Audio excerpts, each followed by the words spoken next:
Okay, well, welcome to Coffee with a Purpose, everyone, and welcome to the next chapter in our candidate forums. This morning we have a new candidate for school committee, Matthew Welch, who's with us. And Matt, the way we work with this usually is we'll start with just super brief introductions of ourselves. Okay. For anyone that you don't know, just a super thumbnail of who's in the audience, and then the floor is yours, your call on whether you want to have uninterrupted time at the outset. We'll generally use the raise hands feature to have people ask questions and just kind of take turns in your background. Hopefully, you'll explain geographically where you come with your wonderful accent. You do not sound like a Bostonian, I have to say. Okay. So I'll let's be sure to cover that. an important point. Yeah. Let's start with Pat. Pat. Well, good morning. Pat Conaway, Keep Natick Beautiful. Great. And as we know, originator of Coffee with Pat, then Coffee with a Purpose. Martin. You're on mute right now, Martin. There you Yeah, there we go. Yeah, I've kind of been on sick leave from Coffee with a Purpose, and um, today's one of the few days I'm out of the hospital. Although I am going in for inpatient work later in the day, so I'll be leaving and going to kind of putting my video on and off as appropriate. But it's good to be here, and I wish everybody well here.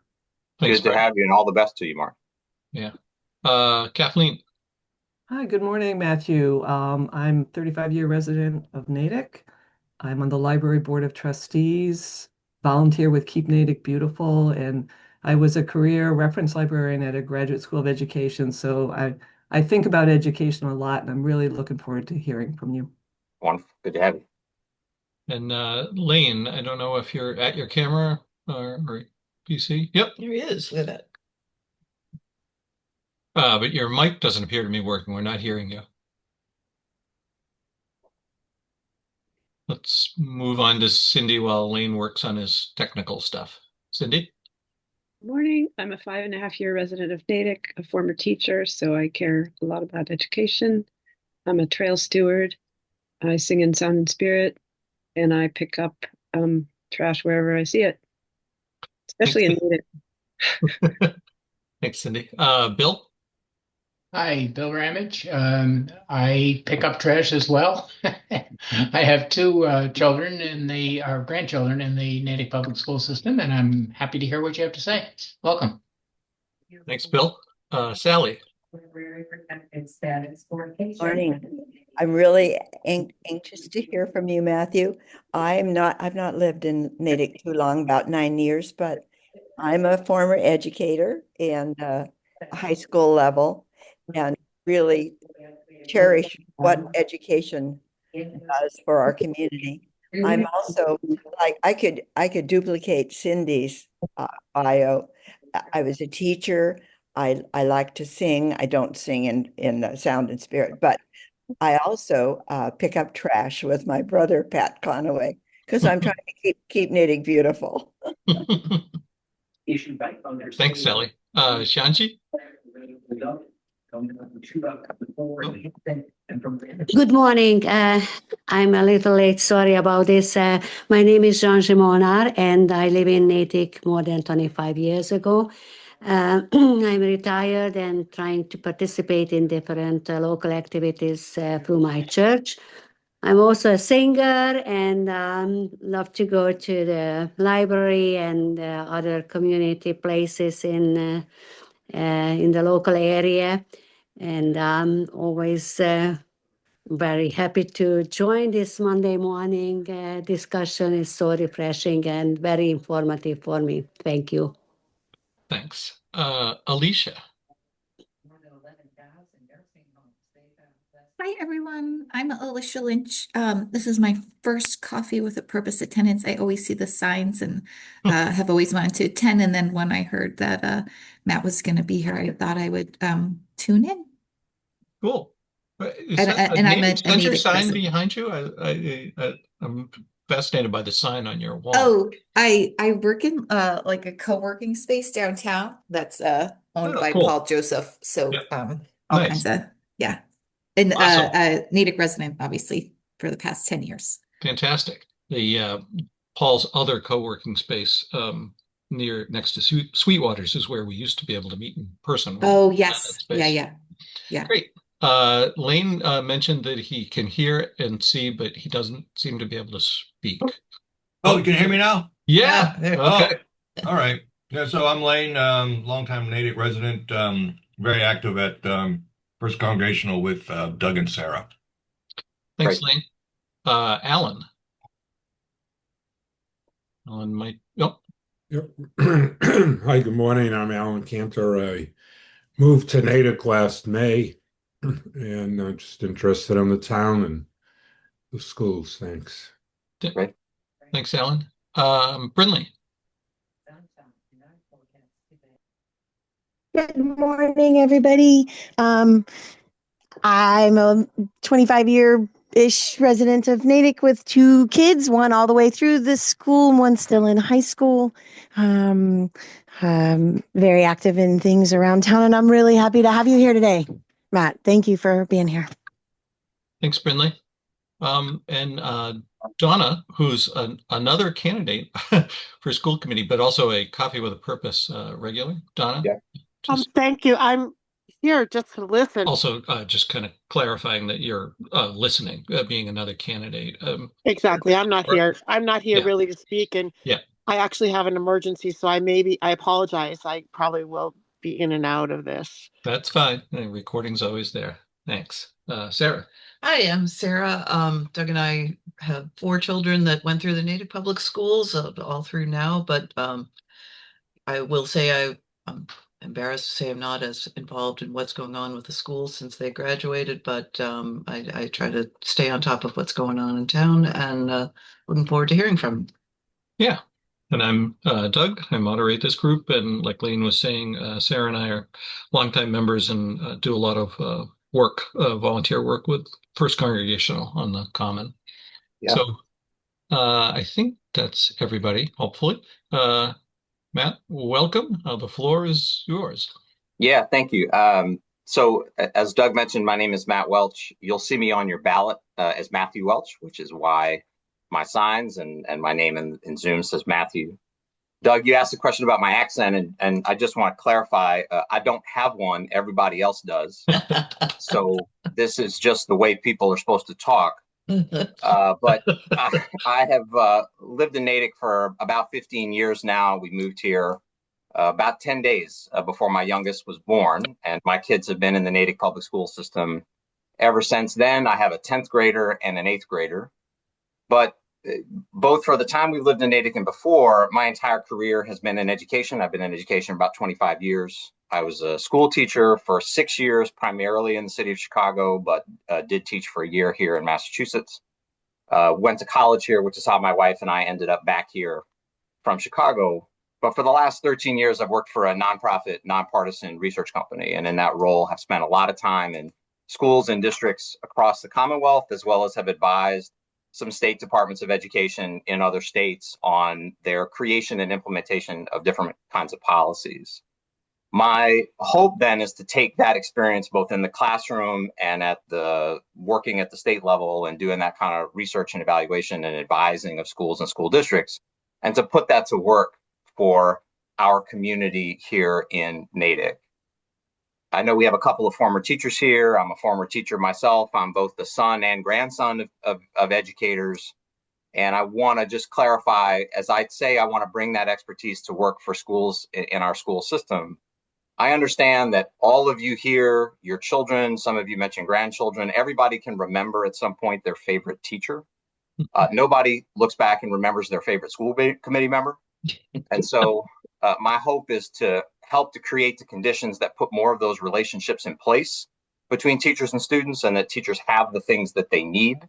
My goal is not to be the star of the show, but to work backstage and to help make sure that the folks who are working with teachers, the folks that are working with students have what they need.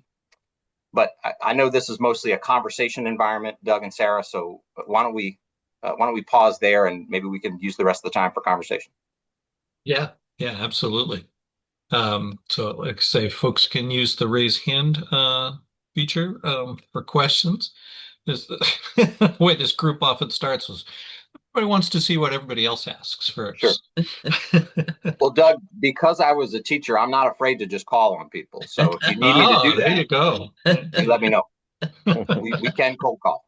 Yeah, there you go. I'll ask kind of one of my standard questions that I tend to ask of every candidate, regardless of the position. I I've called it the J ball question because he used to ask it when he would attend these. It has to do with how do you handle the mix between representing the people of the town, but having your own somewhat, expert opinions on what should be done, what you feel should be done versus what you're hearing the Yeah. residents say should be done. How do you reconcile those two things when they're not the same? So what I would say is in many cases, there's a few different options. In some of the coffee with the candidate sessions we've had, people have said, well, how would you address this? And because I've been in so many schools and school systems, I'm aware that there's a few different ways, Doug, to address issues and to address challenges that people see. And so one of the things I try to get to if there's some level of disagreement is what's the problem we're trying to solve? And then if we all agree on the problem, then I don't necessarily have to have the solution be exactly what I would have imagined. It can be something that we construct together collaboratively. I'm keenly aware that what I'm being considered for here is a post on a committee with 6 other people. And if you all and the other members of the community choose to elect me to serve on your school committee for your school district, it's incumbent upon me to collaborate with those folks, as well as to hear feedback from the community to understand what are the problems that we're trying to solve and then come together and address those issues as best we can collaboratively. Mm-hmm. One of the types of work that I've done for the last couple of years is I've done something that kind of resembles a comprehensive audit of school districts in Massachusetts. So any of our 390 districts here in the Commonwealth is eligible for what the state calls a district review. And I've led teams into districts both close to us geographically and far from us geographically to conduct those. Part of what you're doing there is you're trying to tell one story in one report that pulls together a lot of different perspectives within a district. And so I think my professional track record shows that that's how I handle those situations, is pull together those different perspectives. Certainly if somebody's arguing for something that's not evidence-based, I wouldn't agree to that. I wouldn't vote for that. But more often, we're all trying to identify common problems and then collaborate on what the solutions are. I think one of the things I bring is the ability to do that, as well as a perspective on the ways that lots of different districts have addressed those challenges in lots of different ways. Good answer. Brindley, you've got your hand up. Yeah. So, as most of you guys know, I go to a lot of the school committee meetings. Matt, I've noticed that you have been listening in on those as well, a lot lately. And I'm just curious if you want to talk about how your recent work with your nonprofit and listening to school committee members, how that all ties into you preparing to be our school committee member. Yeah, Brinley, one of the things that I'm very interested in is the ongoing discussion about literacy curriculum that's happening in our district. And Sarah, you mentioned not following as closely since your kids have moved through the system. Flowers. I've heard this one though. But there's an active discussion going on to pilot literacy curriculum right now and to consider something new. I think that we should consider something new. And one of the things that I ask about when I go to other districts, Brindley, is do you have a curriculum review process? And what are the criteria that you use to select something new? I know that that's on the agenda for tonight, actually. So I'll be sitting and listening into that discussion, that update from the superintendent and the other professionals in the district on what they plan to do on that. And I'm interested to see what the results of the pilot, not the results, but the update on where the pilot is right now. And hopefully I'll be elected and have a chance to take a vote on something that is standards aligned and research based. I think I'm looking at that in other districts and the ways that they do that. And I'd like to use that experience to inform the discussion and the final vote that we have here at Natick. Good. Oh, quiet bunch this morning. Let's see. So we've got the school department, the school committee, and the town. Kind of the three big players in determining how the schools work. What's the easiest way to understand who's responsible for what piece? I would say the committee you can think of sort of like a board, right? Of a company or a nonprofit, right? That board helps to set budgets, to select a superintendent, to evaluate that superintendent, and sets policies, which are fairly broad. The day-to-day work of a district is done by professionals. I know I was a little tongue-in-cheek before about saying that everybody remembers their favorite teacher, nobody remembers their favorite school board member. But it's important to remember that the day-to-day work is done by professionals that we hire, and they're led by a CEO that we call a superintendent. That person's judgment is really important. And as a board, you're advising and overseeing them. One of the things I do a lot in my work, Doug, is that when I go into a district and do one of these comprehensive audits, I'm interviewing the superintendent, the school committee, and municipal officials to see if they have productive working relationships.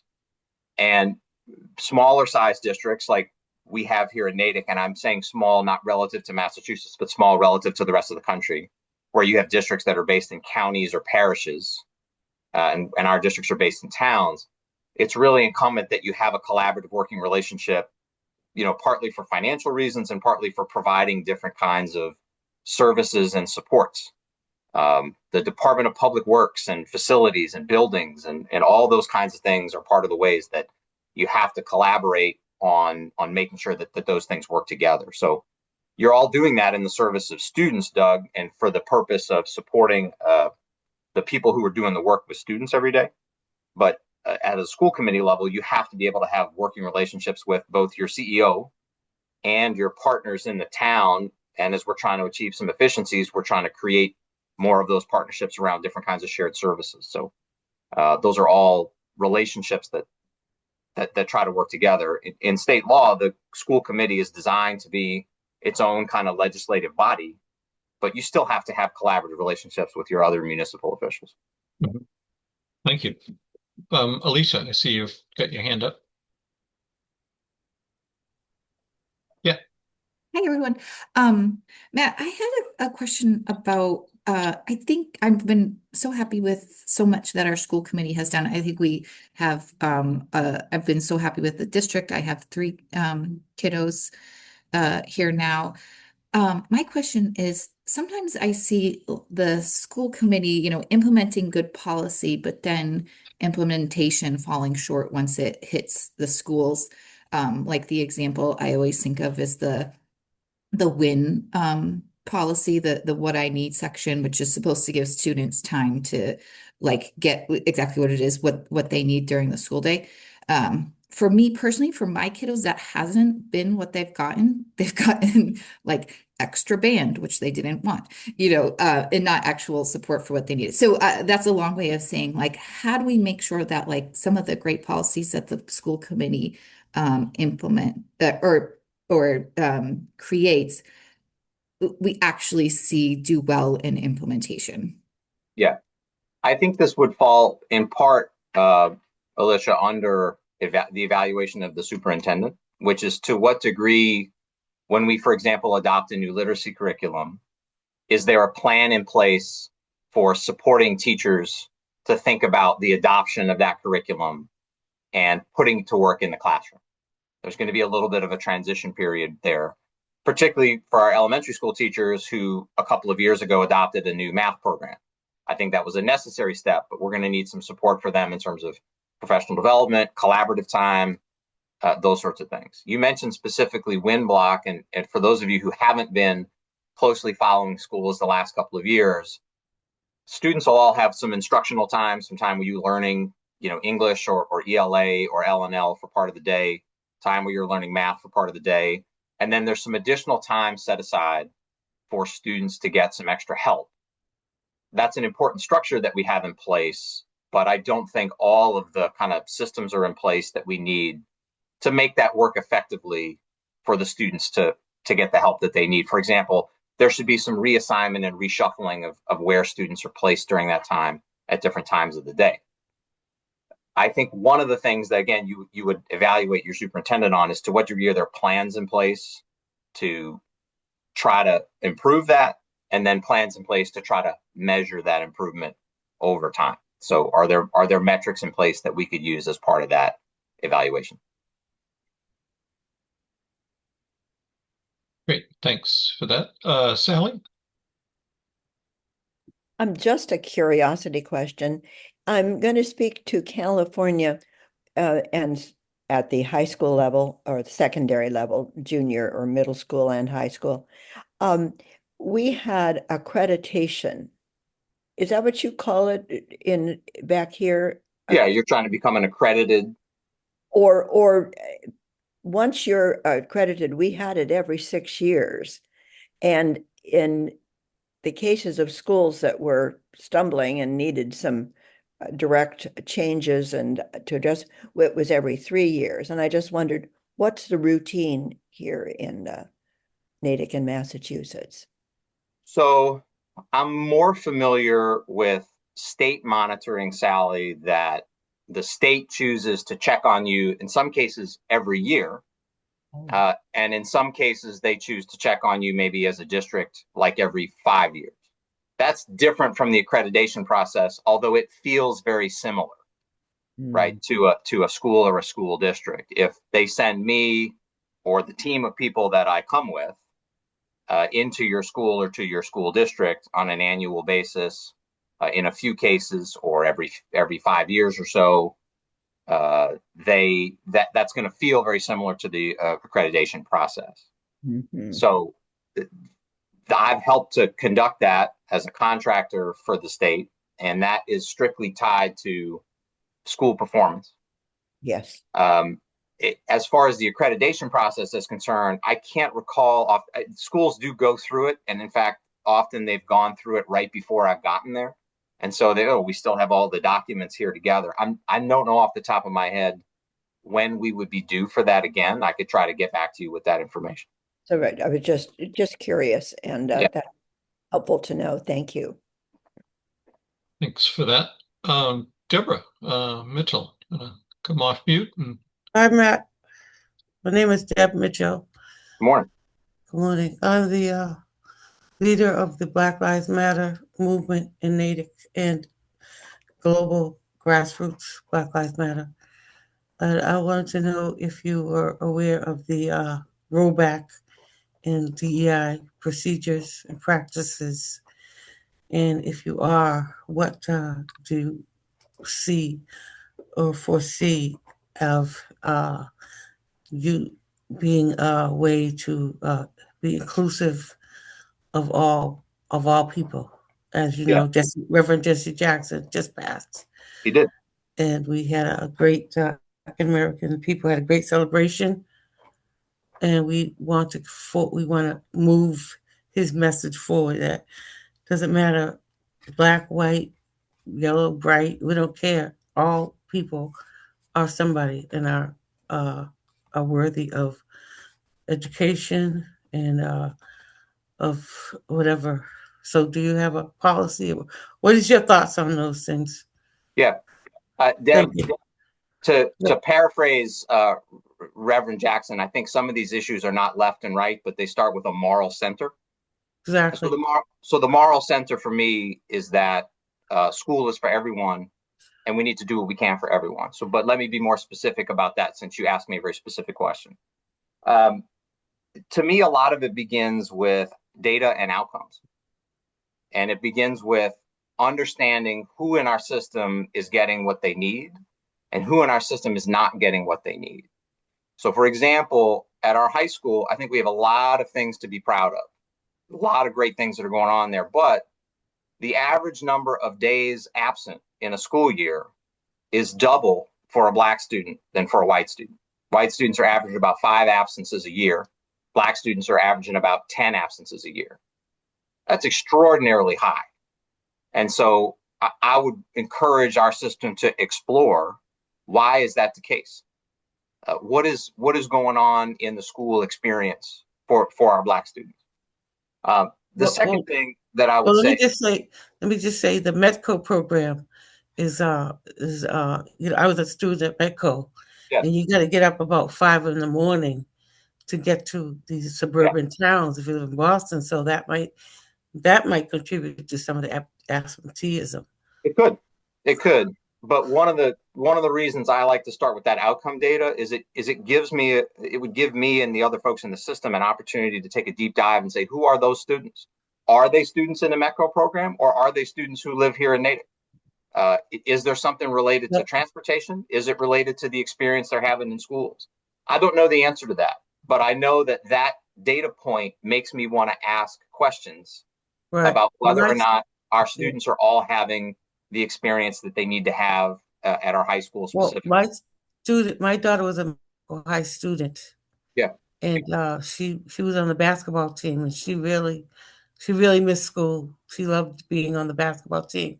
Yeah. And being part of the team made her feel more at home and welcome in the town.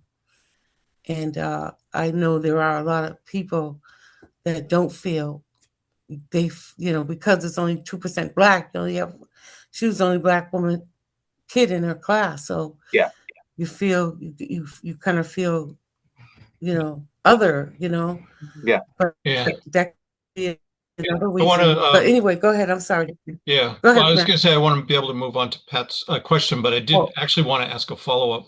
That data about absenteeism, Matt, is that specific to Natick, or is that a larger That's specific to Natick High School. It is. Oh, interesting. Okay. Yeah, and that's all publicly available, by the way. The state maintains a data profile. I mean, maybe most of you here do more interesting things like read books or newspapers or things, but that's what I do in my free time is I read data. And in terms of racial equity, I think on the other hand, our high school has a lot to be proud of in the sense that completing mass core, which is the number of credits that the state recommends in your core subjects, English, math, so on and so forth. We're above 90% completing mass core for all racial groups at the high school. So I'm in favor of breaking that information out. I'm in favor of looking at that information by factors like race and gender and using that as a way to take a deep dive in where we're doing well and where we could improve. Good. Pat. Yes, I had a kind of a follow-up to Deborah's question about the DEI. I was curious, what are the built-in supports that LGBTQ students have, especially middle and high school, if they're going into a gender ambiguous period of their life. In fact, I think there were a couple of years ago, we had a candidate for school committee who was quite, on the more the MAGA spectrum, and was complaining about, kids being groomed or having to use pronouns and being taught, all this stuff about the proper use of pronouns. And I was just curious, how does the school deal with that to make those students feel more welcome and supported? Yeah. So, Pat, I'm happy to tell you about how I would approach this if you choose to elect me to the school committee. I'd rather not comment on anybody else in the race now or anybody who was in the race in previous years. That was a couple of years ago, I think. I don't know Yeah. in the race. But, as somebody who was a classroom teacher myself, I had students who were gay and who were out. I had students who were Black, Latino, Latina, of multiple different races.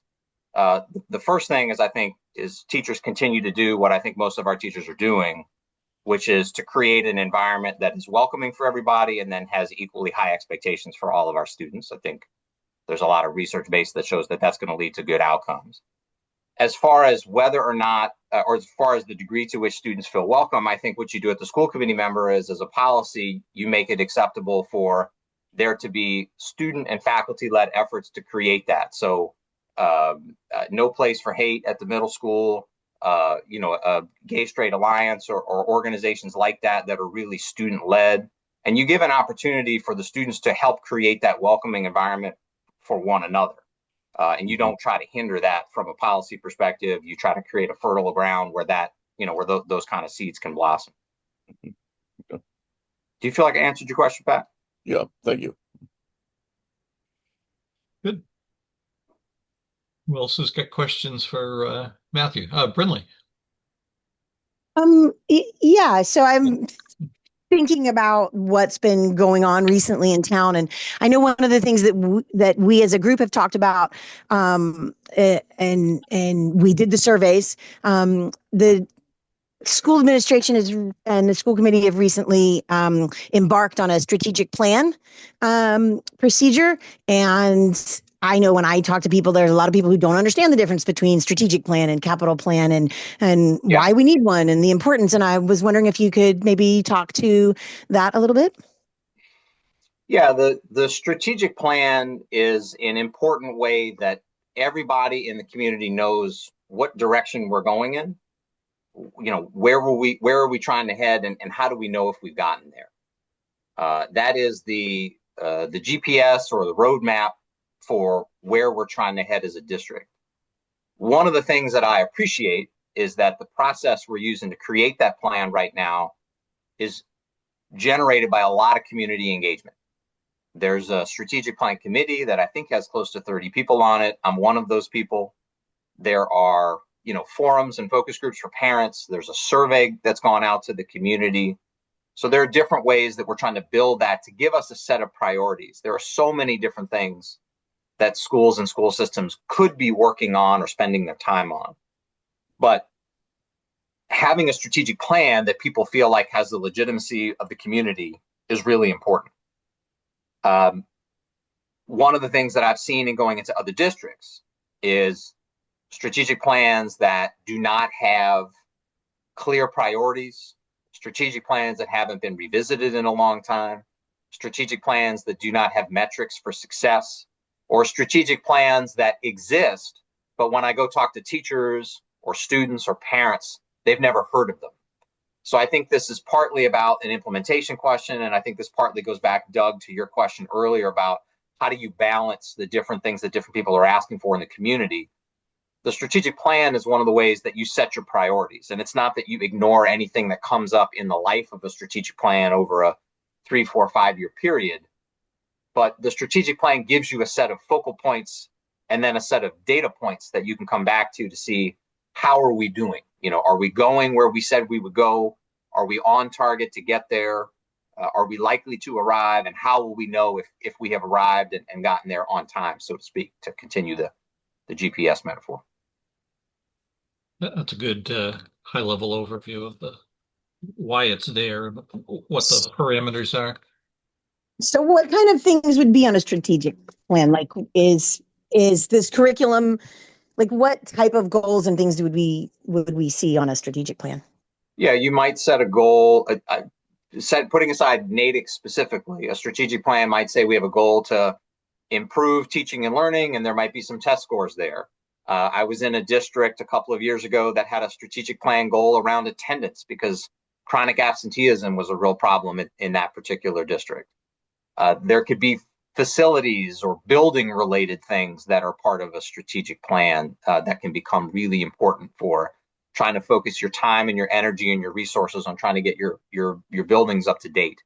So there's a bunch of things that you're thinking about over the next couple of years. We've only got so much time and we've only got so many other resources like funding. Where does the community want us to focus that time and energy, and towards what outcome or towards what goal does the community want us to work in spending that time and energy and those other resources? Thanks for that. Bill? Hi, I'm fascinated with this history you have with, I call them audits. I spent a good part of my career as an internal audit in New York State. Okay. And so I'd like you to talk a little bit more about that process, but I'm also curious as to whether the Natick Public Schools have had the benefit of one of those reviews. To the best of my knowledge, Bill, Natick has never been selected for a district review. You can go see, again, if you're like me and you don't enjoy reading books or newspapers or things, you can go see every district review report that's ever been written on the DESE website. If you Google DESE, DESE district reviews, you can go find all of them there. Bill, I don't know if you have trouble falling asleep at night, but there'll be plenty of things in there to help you, and some of which I've written and helped to write.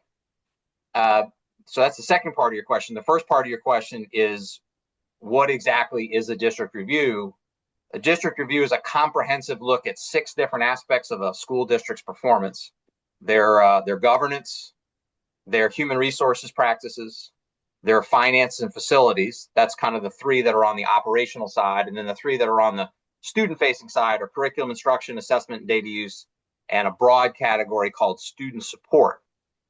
And I think when you have been in many districts, as I have, and I've led teams into these districts for what is often a week-long visit of observing classrooms, reviewing documents and data, and interviewing folks, I think the way that helps prepare you to serve on a school committee is it gives you a comprehensive look at many districts, and therefore helps somebody like myself to take a comprehensive look at our district. There are many folks who come to the perspective of school committee with a perspective from their own profession, from their professional background, from the experience of their students, and those are all valuable things. I think one thing that isn't on the committee now that I think I would add to the professional backgrounds that the folks there have is previous experience taking these broad, but also very deep, comprehensive looks at other Massachusetts districts. Thank you. You may have addressed this earlier, and forgive me if I missed it, but where you were saying, to your knowledge, Natick had never been selected for one of these reviews. What would cause a school to be selected? Is it just a random thing, or is it based on performance or something that, No, I appreciate that. As I talk about working for this company for the last 13 years, it's important to distinguish the different projects that have put me in schools for different reasons. So starting in 2015, we started doing work in Massachusetts schools that were designated as underperforming. Those were school level visits. Somewhere in there around 2017, 2018, the state asked us to go into some higher performing schools and to do deep dives there to understand what was going on in those higher performing schools. So you run the same process you're running in the lower performing schools, but in the higher performing schools, you can try to make a comparison. Separate from that is the district review process, Doug, which any district in the Commonwealth, 390, please don't quote me on that. I know this is being recorded. But the 390-ish districts here in the Commonwealth, any of them could be selected for a district review in any given year. Our team does somewhere around 15 a year. So the likelihood statistically that your district would be selected in a given year is relatively low. It's not entirely random, but I'll also say that they don't let us in on the process for how they do the selection. They tell us it's a little like the formula for Coca-Cola. It's made off-site and then kind of brought in, under cover of night. So I'm not sure exactly the criteria that they use, but I can tell you anybody could be selected for one, regardless of performance. Good. Thanks. And again, as usual, thanks to Brinley for populating the chat with lots of relative links to this whole process. Kathleen. Yeah, I speak in footnotes, and I appreciate Brinley helping me with that. Yeah. Matt, I just had a question a little bit more about how the strategic plan is actually carried out. So typically a strategic plan might be for a 3 or even a 5-year period. Right. And this is mostly me just not understanding how the public schools or school committee operates. But is there, from that strategic plan, then, is there something like an annual plan that is developed that specifically says in the next year, we want to focus on this?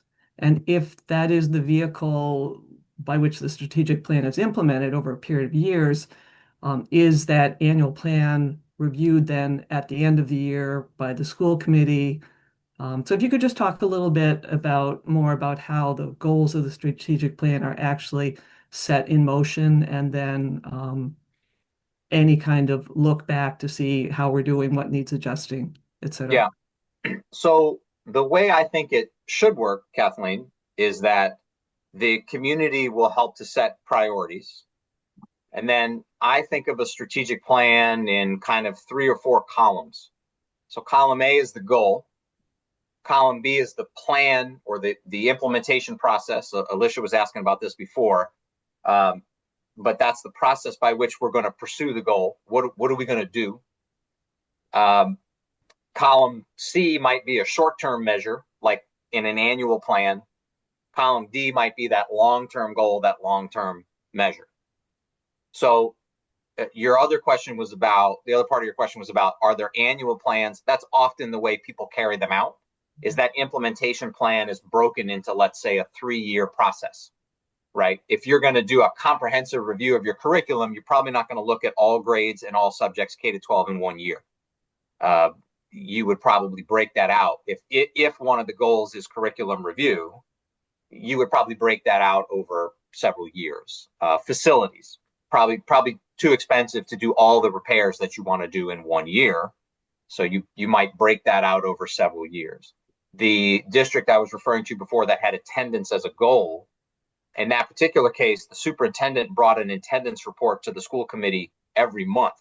And then at the end of every year, they looked at which attendance initiatives were most effective. So as a member of the strategic planning committee, what I would recommend is that there is something like those 4 columns I just described, a goal, a plan for implementation, and then an interim goal and a long-term goal, right? So we're going to get healthier. We're going to get a gym membership. We're going to talk about how many days a week we're going. We're going to have our blood work done in 3 months and have our blood work done in 6 months, right? To use a health analogy. So that's the way that I would prefer to see us go about it. As a member of the strategic planning committee, that's what I plan to recommend. And if you choose to elect me to your school committee, that would be how I would recommend we approach it. Thank you. Martin.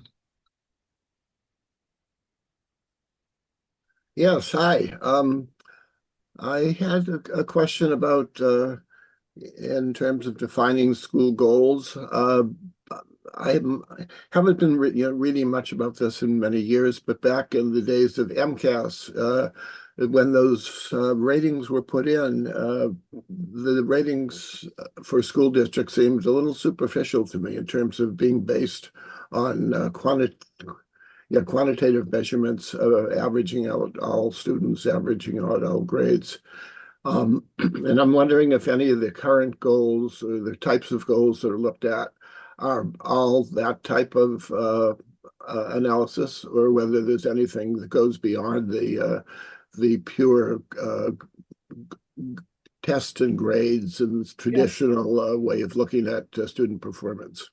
Martin, are you asking me about how does the state look at NATIC, or are you asking me about goals that I would want us to have if I were elected to the school committee?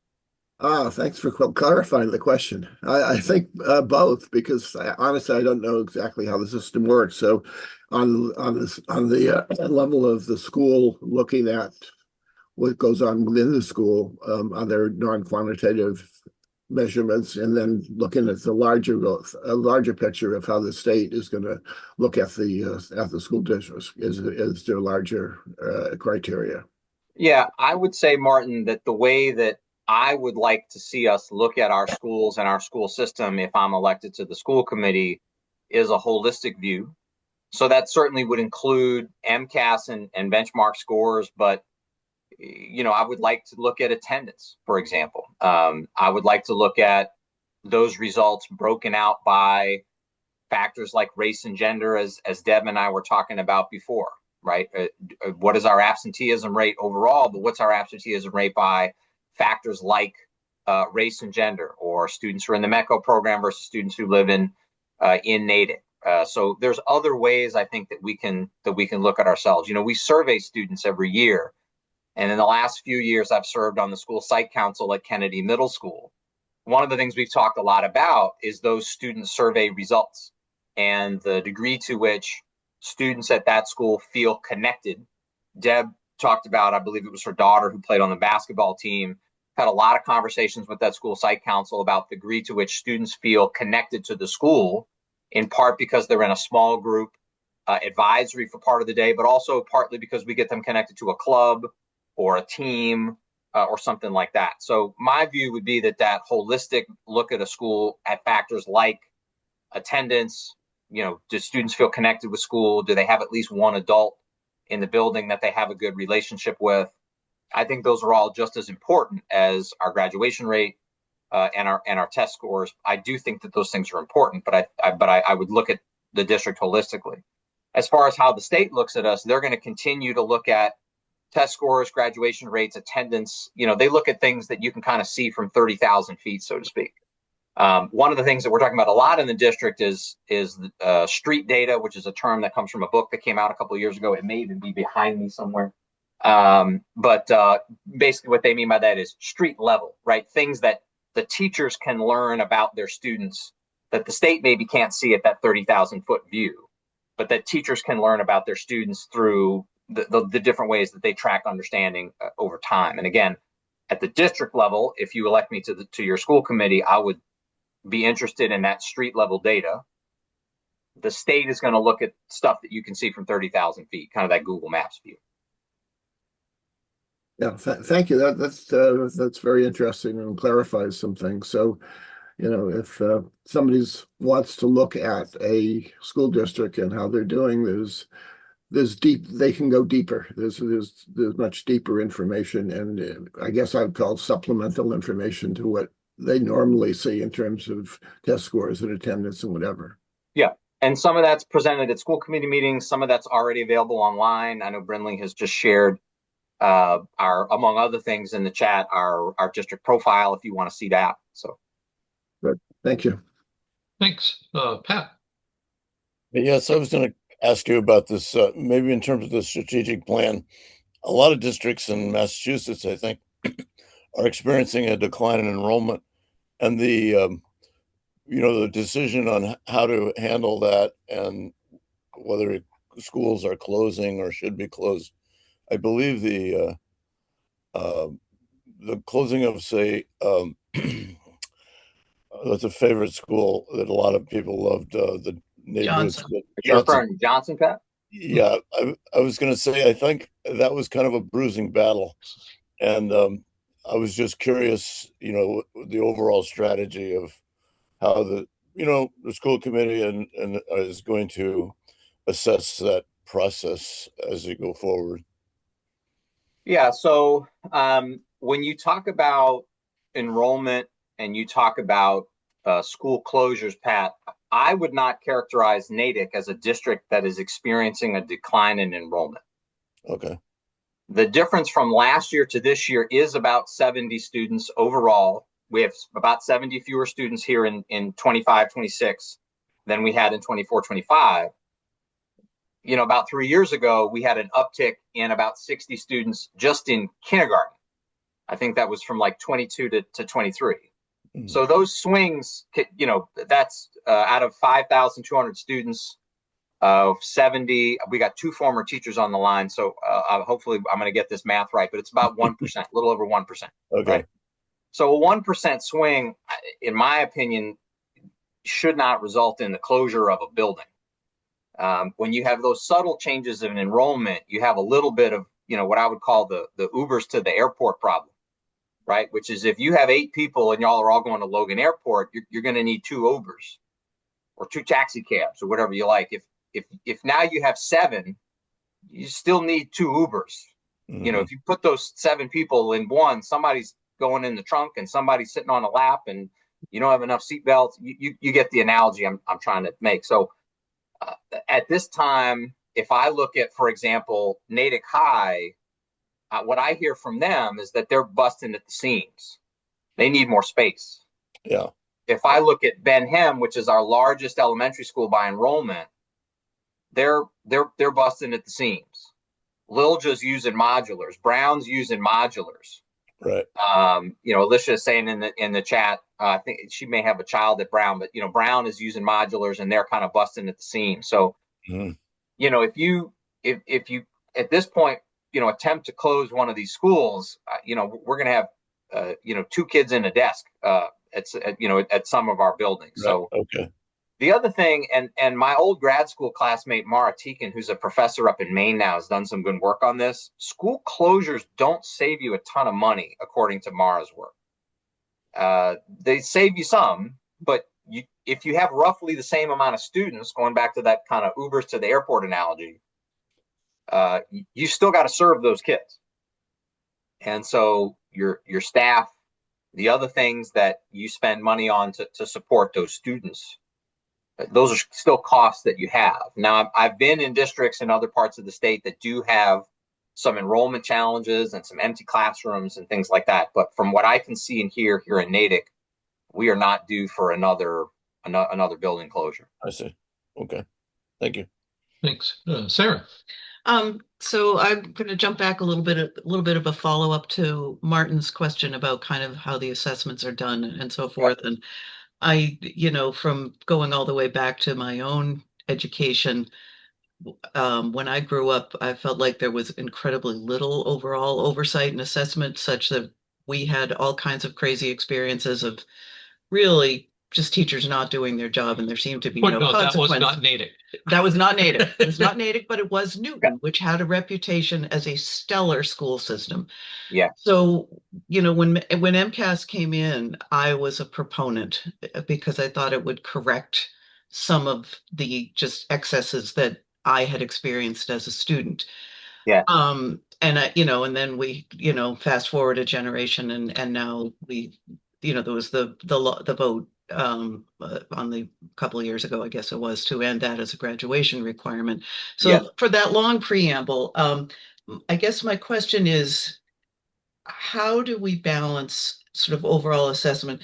Like MCAS, I think, was used partly because it's easy to quantify. You give the test to 100 kids, you see how they did, you see how 100 kids in another district did, and you can say, oh, this district scored better in math than that one did. It's much harder to assess some of the less numerical things. How are they learning art and music? Can they stand up in front of the class and make a presentation without having heart failure like I did when I was a kid? So I guess my question is, how do we balance numerical, easily quantifiable things? How do we keep them important, but pull in other things that are much harder to quantify? Yeah. So similar to my answer to Martin, Sarah, under Robert's Rules of Order, I'd like to divide the question. There's part of what you're asking about, what I'm hearing you asking about, is state policy. Mm-hmm.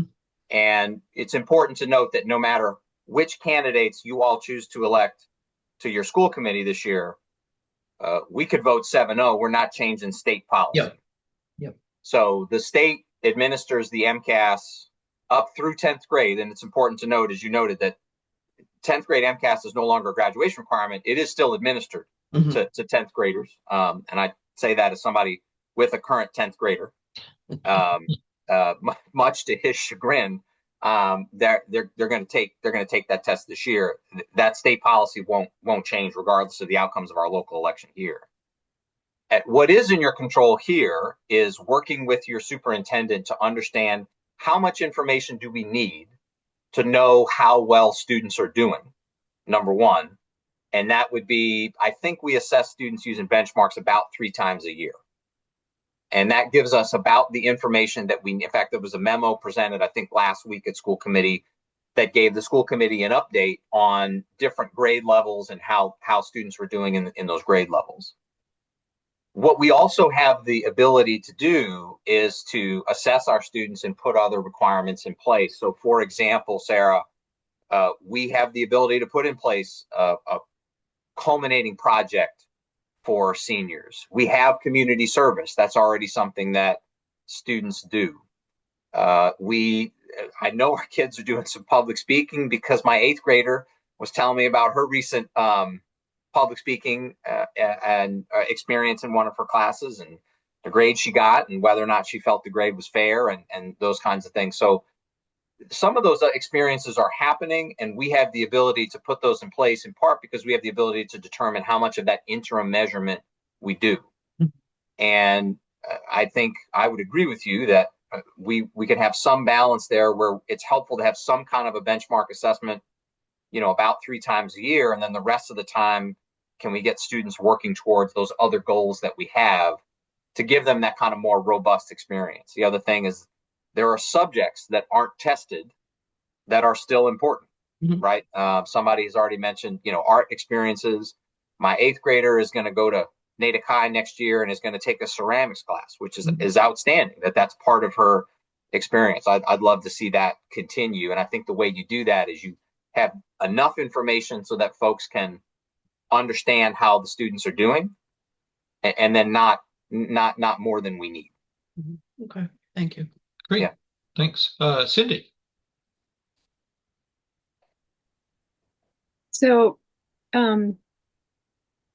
sort of backing up a little bit, my understanding from what you've said so far is that you want to be on the school committee because you bring a kind of experience that you don't see right now on the school committee. Yes. And that it's not so much any particular issue that you're wanting to address on the school committee. This is my part of my question, but it's more that you feel like you have that experience to bring. So if there are any particular things, I'd love to know what they are. And so that's my question. And then I just wanted to, just because of the previous discussion, as a former teacher, what I hear from teachers often is the frequency of evaluations and how it begins at a certain point to interfere with classroom teaching. And so I'd just like to hear you talk about that too. Yeah. So, Cindy, what did you teach?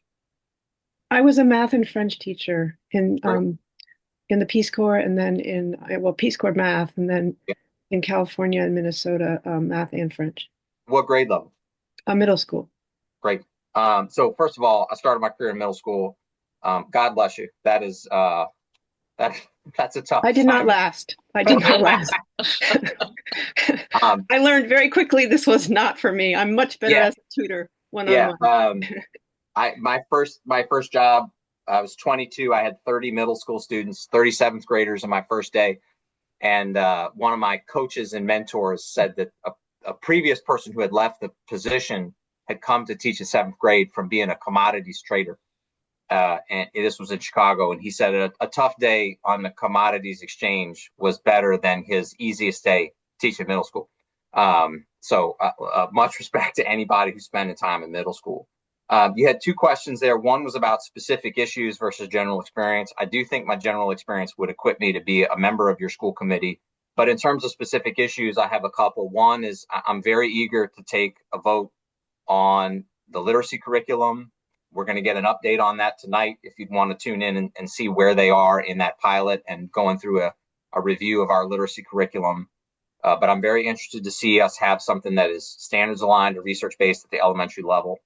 The second thing is I'm interested in seeing us have a comprehensive facilities plan that takes a kind of a full look at the forest and not just the trees in terms of the individual buildings that we have, and how do we address those to meet the needs of the community. Pat referenced, school closures. I definitely don't think we're due for one of those. And I think that if we can make some comprehensive decisions about how we use all our resources, we can address some of these kind of crowding and fullness issues that are in place in the district. And then the strategic plan. I'm very eager to be part of that strategic plan process because I think that's going to set kind of our GPS for the next couple of years, and specifically the number of strategic plans that I've reviewed for other districts, I think gives me a sense for what a strategic plan can look like if it has good plans for implementation and for measurement. Your other question was about evaluation, and I just want to clarify, Cindy, are you referring to the process of evaluating teachers as part of our human resources practices, or are you referring to students taking tests? Well, students taking whatever involves teachers taking time to evaluate and then submit like if somebody's standing up and making a presentation, how does the teacher then translate that into something that becomes numeric that the school can then say, so our students are now all able to stand up in front of the class. Something like it's easy to take a test, right? And then you get a score and it's on the computer. So some of these other things, or the number of times that a teacher then, if you're teaching math and you have a curriculum, you're teaching calculus, right? And every single hour of every single class, it's super important for the whole curriculum. And if you have to stop and take, an hour or a day or whatever, because we're doing this today, the whole school, the whole district, whatever, I'm just that's just something that I'm aware of. Yeah, I would say we need to have enough assessment to give us a picture of how our students are doing. Yeah.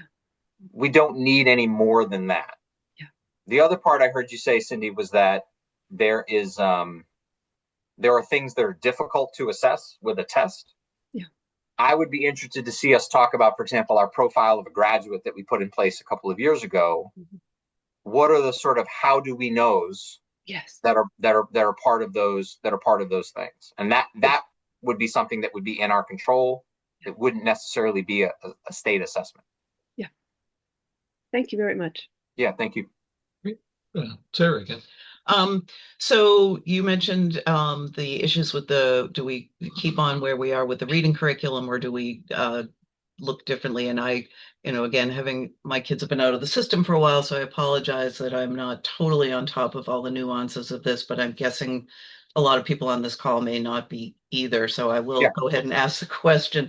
And this only occurred to me as you were addressing that question. So hopefully I can frame it clearly enough. So we have 4 kids. They ranged all the way from somebody who got one of the absolute top test scores in the whole state when 4th grade MCAS piloted, to a dyslexic son who was on an IEP. And I'm just curious whether, if the reading program changes, our kid who was on the IEP started on that in 2nd grade. When he got to middle school, 5th grade, I felt that he had the best transition to middle school of all of our children. Middle school was tough for all of our kids. They all really, that was not the high point of their academic careers, let's just say. But I felt he had the best transition to middle school. And then in November, he had his 3-year review of the IEP. They said he had made enough progress to no longer qualified for services. They took him off the IEP. Coincidentally, at the same time, he got strep and missed a week of school, and he just fell off a cliff. So there's leaving that whole transition from IEP to regular classroom aside, the question of support for that. But does this, if we change the reading curriculum, I assume this has, but sort of the issue of if you've got a kid who's in an IEP and getting specialized instruction under that program, is that going to be affected we have a new curriculum in the main classroom? Sort of how does the integration work? Yeah. So that's a multi-part question. Yes, I'm sorry. I didn't really have time to think of it to frame it better. No, all of these questions are fine, because Sarah, what you're talking about is real, students, right? Your children are real students working through, and real human beings have a lot of complexity to them. And so they're not all, simple questions that relate to a numerical data point, right? You're talking about your child. And so but let me answer that in a couple of ways. First of all, the way that the literacy curriculum would work is that the professionals, our educators, are going to pilot and are in the process of piloting some things. They're going to present some progress on the pilot tonight at the school committee. Mm-hmm. And so they will have a sense of how the curriculum works for all the students in the classroom where they have conducted that pilot. And that will include students with special needs, students with dyslexia, all of those different kids. And so that will influence what they recommend to the school committee that the school committee then should that they would be asking the school committee to approve. So that'll be something that they have tried out with their actual students, and they'll have tried a couple of different ones over a period of at least a year. How does this impact IEPs and other students who may need or get some additional support? That's part of what I understand that they're evaluating now, is that they're looking at, how does this curriculum offer us additional tools to offer students different kinds of support. As far as, so that this relates also to the question that Alicia was asking earlier about what happens in that WINN block. So let's say in an elementary school, for example, students would spend some of their time in a classroom with their teacher, working with that literacy curriculum. They would have some other time during the day where they would be getting some additional support. A good curriculum would come with some tools that whoever is working with the student during that time could use. Also, on top of that, you mentioned dyslexia, which is one of my brothers really had a hard time in school with dyslexia. He's doing just fine now. He's a college graduate and is a graphic designer and whatnot. But it was a challenge in school because in the 80s and 90s when he and I were in school, there weren't a lot of supplemental materials. A good curriculum will come with some materials that those interventionists or the teacher can use during that period where the students are getting their extra help. And I think an informed school committee member would be able to ask those questions about, does that curriculum program come with those supplemental materials that we know students will need? Okay. Thank you. Yeah. Thanks. Brinley. Yeah, thanks. So this goes back a little bit, but you were talking about the things that MCAS doesn't measure and the things that we don't measure, and profile of a graduate, and looking at that again and understanding that school committee doesn't do the day-to-day. There's still one of those things that I feel like should be a part of our strategic plan, maybe, or a part of some kind of conversation that I don't hear a lot. That I'm hoping could come back. So maybe this is as much a comment as a question. But in our family and with my other friends, we talk a lot about adulting and some of the things that we think are missing from current education regarding adulting that kind of was in there and is gone now. My biggest example would be we no longer teach cursive handwriting. And our kids have had to do several things that required a signature. And going through that with both of them was a concern for us because they didn't know how to how to create a signature. It wasn't something that was talked about really in school. And so that was kind of a thing, right? To figure out how to do a signature. They had to have a signature to get a driver's license. They had to have a signature to open a bank account and to sign things. A lot of our signing right now is digital and online, but there's a lot of times when you actually have to sign for things. And so that was something that wasn't, that they didn't get in any of their schooling. Reading letters from grandma that are all written in cursive. Beautiful cursive.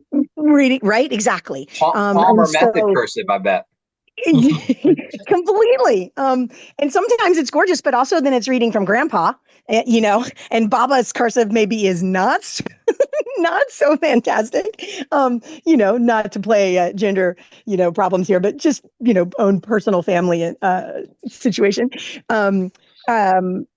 And then thinking about other things like balancing a checkbook and civics classes that, I know that we do have civics classes in elementary school and middle school where we talk about what our government does, but I'm not really sure where we talk about the importance of the right to vote and us exercising that right. And so I'm curious about how, for me, one, it's to ask you to please maybe bring up those conversations.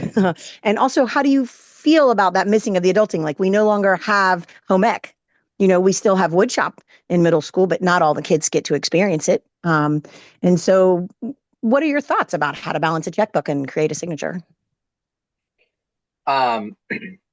So first of all, Brinley, I've presented at a number of academic conferences. I'm very comfortable with my question is more of a comment approach to Q&A. And second of all, though I know how to balance a checkbook in my own house, I'm usually not allowed to balance a checkbook, but I do think it is important to know how. And for the record, I do know. I just want that on the recording in the event that my wife does watch this. But what I hear you talking about is what in the wonky research world we call executive functioning. And executive functioning is something that, in my own background, I worked on a project several years ago. This is BC before COVID, but I worked on a project with the Boston Foundation to look at Catholic charter and district public schools in the city of Boston and how they wanted to define college and career readiness. And that included a lot of aspects of executive functioning. And so we spent a lot of time with the research on executive functioning and how schools develop it. I'm pleased to say that my experience for my own children has been that they have gotten those experiences, and what they maybe haven't gotten is a systematic tracking of those experiences. So, for example, there's been a lot of work in middle school as students. I know we think in Natick of fifth grade as a transition to middle school. It's really an elementary school grade that happens in our middle school buildings. That transition to sixth grade, there's been a lot of executive functioning work that my kids have experienced at the middle school. What maybe wasn't there was some consistency of practice so that everybody on all the teams was getting that. And then similarly in high school, there are some experiences that my son is getting that my daughter will get when she gets to middle school that are supporting executive functioning. You know, the different ways that my son has had to get community service hours have provided opportunities to interact with people, not totally unlike the after-school job he has, which is one of those things that provide some of those development of those executive functioning skills. Counselors working with you on a college application helps you to develop some of those executive functioning skills. What we maybe haven't had is a systematic approach to doing that. And that could be something that's part of the strategic plan, is what are the measures that we want to, what are the milestone experiences that we as a community want to associate with the strategic plan. Civics is another example. Actually, I happen to be in the unique position where both of my kids are taking civics at the same time. My daughter's taking 8th grade civics and my son is taking 10th grade civics. And obviously my daughter will hit civics again when she gets to the high school. One of the things that could be part of that is some sort of a project or a culminating experience. Again, the strategic planning committee will come out of that, but certainly executive functioning would be an umbrella that covers much of what you talked about, Brinley. And I would be interested to see a strategic plan look at that. I feel like a lot of our questions and conversations have hit on that as we've talked about what are the things that can't be measured by a test that could be part of our students' experiences that we want to make sure they have before they graduate high school, that could be tied to that profile of a graduate we've already created. And I think the strategic plan could be an opportunity to do that. Thanks. Good answer. Important topic. Pat. Yes, I have a couple of questions about middle and high school kids. I was a middle school teacher for 40 years. So bless you, Pat. My you survived. It was a niche. I loved it. But anyway, what subject? Special education. Good for you. So one thing I noticed when I was teaching was, there are a lot of students who are, I've noticed this with my kids and grandkids, who are achieving academically. There's a number of the athletic and academics, drama, music, all these wonderful activities. But I remember how at least half of the kids that I remember in my schools were not really achieving in those really great extracurricular activities. They're kind of kids in the middle. And I don't know, you said that you do these surveys and you ask the kids how they're feeling about this and that. And I remember And it made me so sad that a lot of the kids are going through school and not really feeling great about anything. They're not necessarily out there, doing terrible things, but they're not feeling like they're really worth something.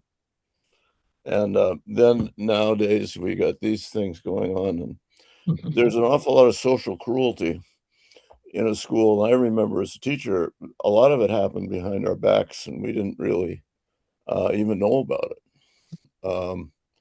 And I know that Christine Guthrie and Spark Kindness, and they all do a lot of great work, and your guidance people, to help kids with that real challenge of just growing up and feeling okay about themselves or their bodies or, Yeah. friends, or they may be friendless. And I was just curious, among the things that you can't measure, and there's so many about a school or an educational experience.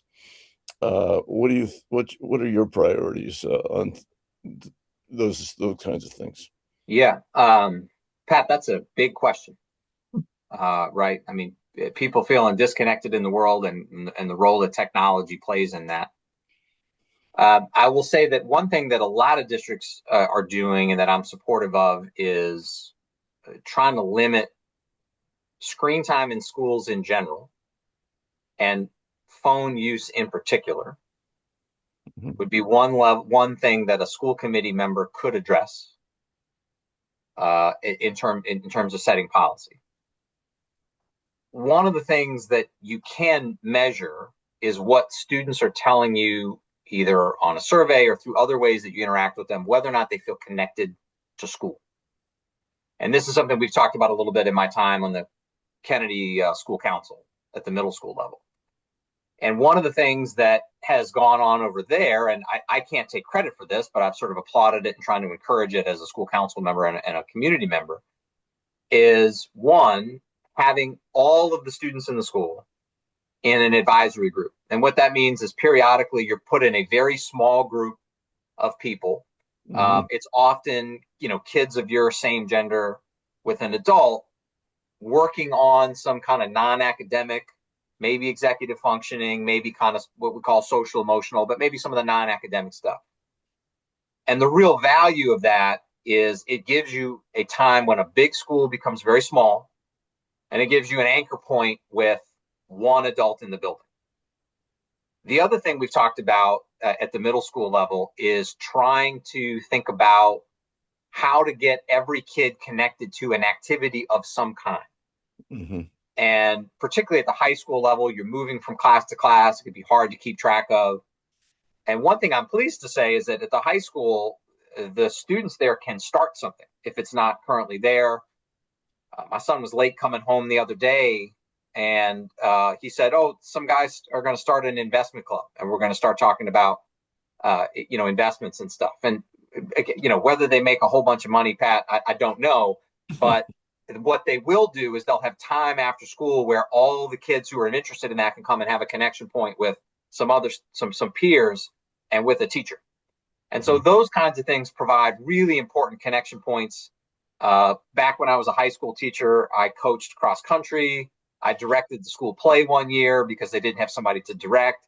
And we were actively just grabbing somebody. I know you're not in another club. I know you're not in a play. Come to auditions. We'll find a place for you, right? And so I think our educators, to their credit, are looking out for students in that way.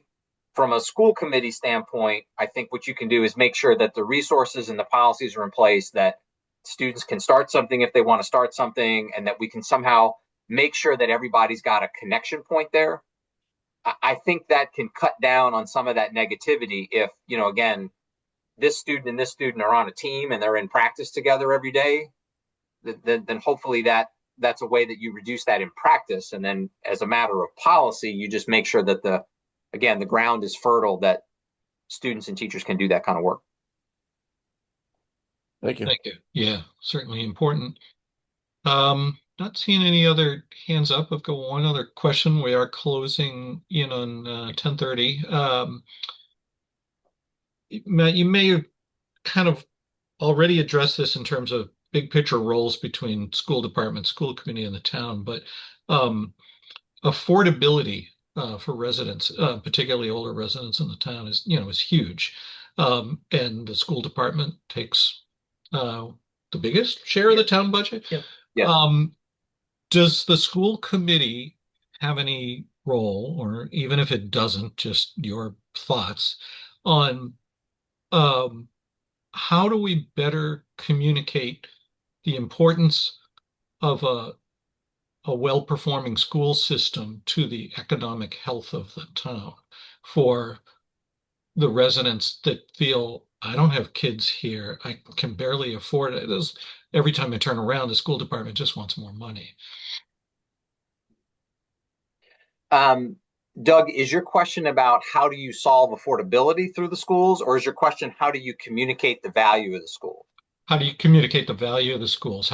Yeah. And does the school committee have a role in that at all? Sure. I mean, the school committee they are the elected representatives of the public who serve as the governing board for, as you pointed out, the largest public service in the community. So yes, I do think that they have a role. One of the challenges is that a lot of public work is governed by public meetings and other modes of communication.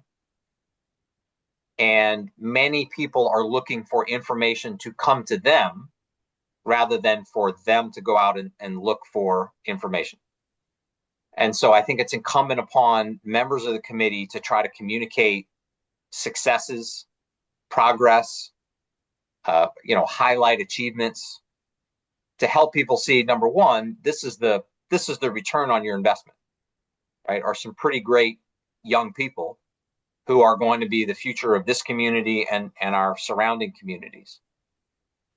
It goes without saying that, home values, a lot of community spirit, a lot of things are tied to a local school system that maybe you don't realize if you're not often connected to that school system. So I do think it's incumbent upon folks to communicate that. But the other piece of that, of course, is it's incumbent upon us to show to the public that those of us who have kids in the public school system, and then us, meaning me on the committee, if you choose to elect me to your school committee, it's incumbent upon us to show that we are making judicious use of your tax dollars and that those are going directly to the classroom and directly to students in any way that we can get them there. For example, just before the override, which was obviously a very difficult decision, but I think an important decision for us to make as a community, the superintendent came out and noted a number of cuts, including cuts in some staff positions. Going from this year into next year, if you look at the proposed budget, there aren't any proposed increases, and it might be a reduction, I think, in one staff member. This goes back to Pat's question about whether or not we're in a position to do closures, or have we had declining enrollment? I don't think we have. So I think it's also incumbent upon people to say it is going to incumbent upon the committee to say we are in a time where it costs more to have the same stuff. We are going to try to communicate to you the value that you're getting. We are also going to try to communicate to you the ways that we are trying to be as judicious as possible with your tax dollars. Thank you. Let's take Cindy's question, and then any closing comments you want to make, Matt, and then of course we'll move to current events. So, Cindy?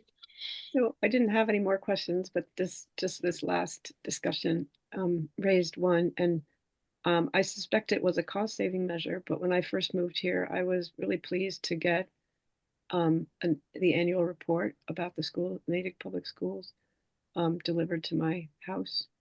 I wish I would get the town report, and I want the library to put them on display. I'm still working on that so they could circulate. I think a lot of people in Natick don't even know that there's something called an annual report. But it occurs to me that it's a huge effort on the part of the administration to put together such a beautiful annual report. And it would seem to me there might be something in between that either got mailed or that I got a little notice saying that I could go to the library and borrow one, or I could go, whatever. But maybe in order to, talking about the communicating back to the people Yeah. who elect the school committee. And I know that it's the administration that put that out, not the school committee, but just a thought there. No, I think it's incumbent upon the folks in elected office to try to communicate back with you about what's going on, what happened to your request, how have your tax dollars been allocated, what results have been achieved with those. And so I think that's always something that's important to think about, Cindy. Yeah, I think what was sent out was probably way over the top for the average hobo, resident. I think it was there's a very thick book. It was as thick as the annual, almost as thick as the annual report. So. Oh, I recall it, and I for the record, I read it. But I always do the homework. But I think there's some cost questions around that. I think there's some sustainability and environmental questions around producing that. So, could there be an electronic version of that, or something like that is available, online? My really heartfelt suggestion for both the annual report and the school committee, the school report, would be put 50 copies or 100 copies at each library and let them circulate, put them on display so people know that it's there. Oh, wow, let me borrow this, and then bring it back. Yeah. Any closing thoughts? Yeah. So first of all, thank you to Doug and Sarah for having me. I appreciate the opportunity to talk to you all and to talk to the other members of the community who are Coffee with a Purpose regulars. So thank you very much. This year, on March 31st, there is one race that is a competitive race on the ballot, and it is the race for school committee. I know this week you got to hear from me, and you will hear from other candidates in subsequent weeks. But I would ask you to think on March 31st of all the things that we have asked about today, as you've asked about, what are our measures? To what degree is everybody welcome in school? And how do we create that environment? How do we balance expertise and listening? I would ask you to consider whether or not you think that, my 25 years of experience in education as a teacher and a researcher fits the kind of things that you're concerned about. There are some things, to Cindy's question earlier, that I would like to do on the committee that I think are high priorities. Inevitably, whoever you all choose to elect to your school committee, that person is going to have to deal with some things that none of us can imagine at this point. That's true of every election, whether it's for president, on down to dog catcher. And so what I would ask you to think about is, what is it that you're hoping is on the committee in terms of experience and expertise and orientation towards questions that would help us as a community deal with both the things that we are planning as well as the things that are hard to foresee.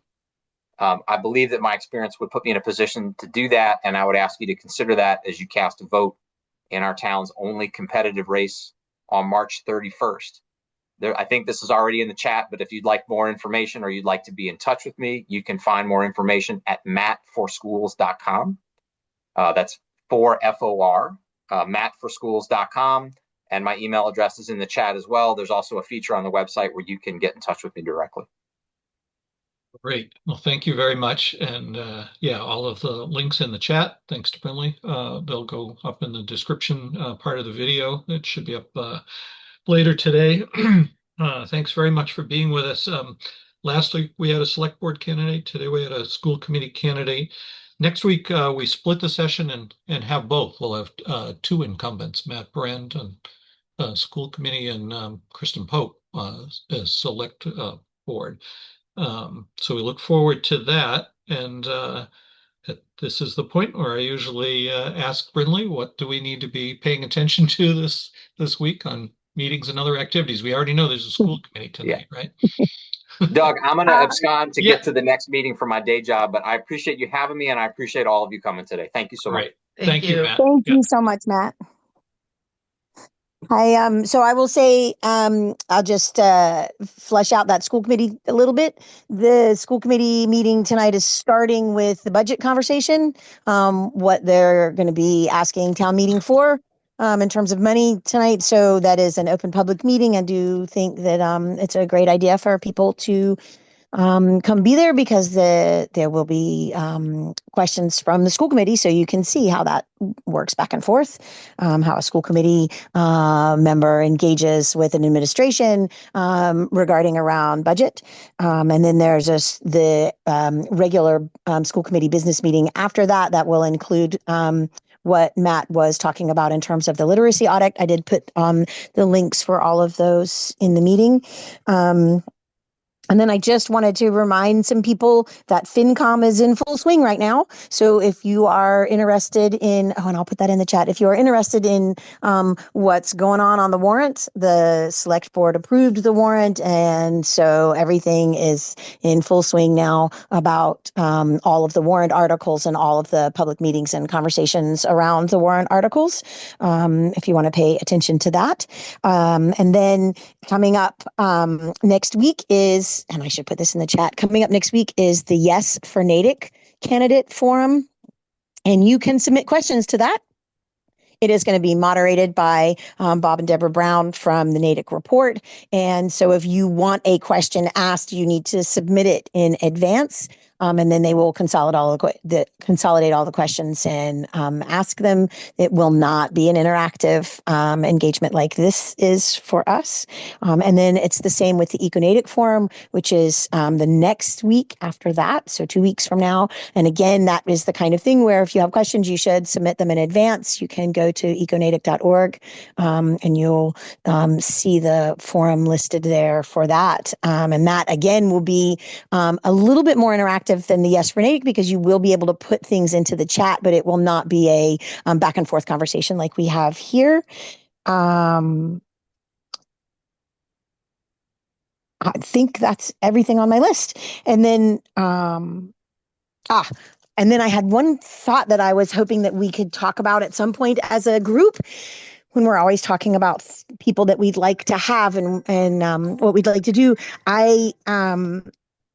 When I'm paying attention to all this that's going on and I think about it, there was recently a post on Facebook that commented about the building that is being proposed for over by the West Natick train station.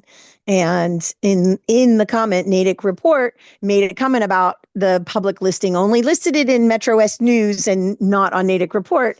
And it made me think, we should maybe revisit that as a conversation. How do we get our news in town? How do we get our news? And maybe we could have Jay from the communication department in Natick revisit with us again, and so that we could talk about how do we get our news and how would we like to see us get our news, and all of the surveys that are coming out and the flash vote surveys, and what is our part in that, and what's the community's part, and where are we in that. So I would love to add that back into our list for after we get through all of this stuff that we're doing to get back on that communication part, because I think that's key. Yeah, good topic, certainly. Thanks for the heads up about FinCom being in full swing. After we finish the candidate forums, we'll fairly quickly move into our typical town meeting prep, having hopefully both the moderator and FinCom chair walk us through the warrant articles, as well as a session for just internal discussion about the articles. So thanks. So Cindy, you want to mention something else? Donna had her hand up. So I know, and then she lowered it. So I wasn't sure. Maybe she. Okay. Yep. Donna, if you have something to say, please jump in. I just had a simple emphasis on what Brindley said about the school committee meeting. It's more than a discussion. It's the public hearing that the schools are required to have on the budget. So it's a little more significant than just a discussion. And I'm sorry I turned off my girls. My dogs are just hard to get them to be quiet. Usually I do it with food. They just turned 13 and maybe they're getting old and grumpy like many of us are. But that's all I wanted to do is, like, if you can go to the school committee budget hearing, I think it would be good for you to go. Great. Thanks for that plug for that, Donna. So I just wanted to raise an idea that I have raised with Doug and Martin. about maybe having a speaker talk to us about ranked choice voting. I'm not in a position to go and find a person, but I'm on a mailing list. So if anyone is interested in that topic, I could, and the group is interested in that topic, then I could feed somebody who's interested in finding a speaker. I could forward you the stuff that I get. Thanks for that. Yeah, that definitely would be one Let me know. of interest. Great. Just to Okay. tap on that, I did put one of the Massachusetts-based organizations on ranked choice voting in there, and I'm sure that if somebody wanted to reach out to that group specifically, they are the type of group that actually does that kind of outreach. I put the link in the chat. Good. Thanks for that, Brinley. All right. Well, have a good week, everyone. So- Looks like we're finally losing most of our snow here. Yep. Can I bring up two more things real quick? Sure. Because these aren't normally things that I would normally think to bring up, but I think that we as a group might be interested in. One is what I had just previously mentioned about there being a new building recommendation for right there next to the West Natick train station. I put a Natick report article in the chat. It's a significantly large building that could have significant impact. It is something that is because town meeting voted on zoning changes. It is something that is within the zoning rules now to go there. But I do think it is something that the public should be paying attention to see if that's really what we want there. And that public meeting is coming up. So please do look at that article that I just put in the links for that. And then also just a reminder that the downtown street look at committee is in full swing also, and that is a something that we probably all would be interested in paying attention to in terms of how that moves forward and what that's going to look like. So if anybody wants to pay attention to that for meetings, that's also something Great. there for.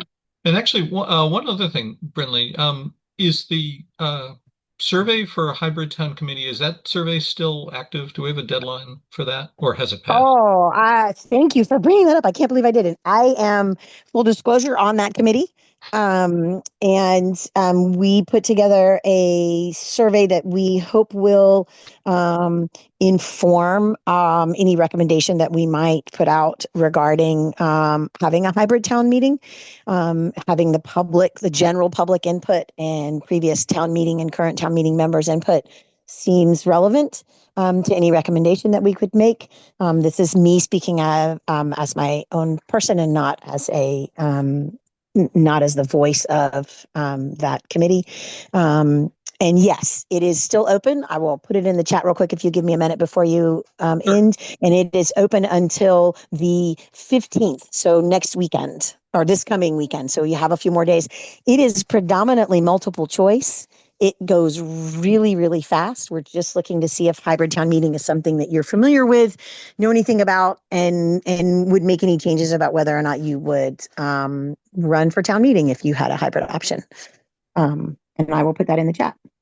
Yeah, thanks for that. I filled the survey out myself, and just that emphasis that we're really looking for input from the general public residents, and it's absolutely not restricted to current or former town meeting members. Yeah, cool. All right, thanks for that. I'm gonna wait to I'll keep the session going, but I think I can still turn the recording off at this point once Brinley. The survey is there, so I'm gonna go ahead and turn the recording off. Have a great week, everyone. Take care.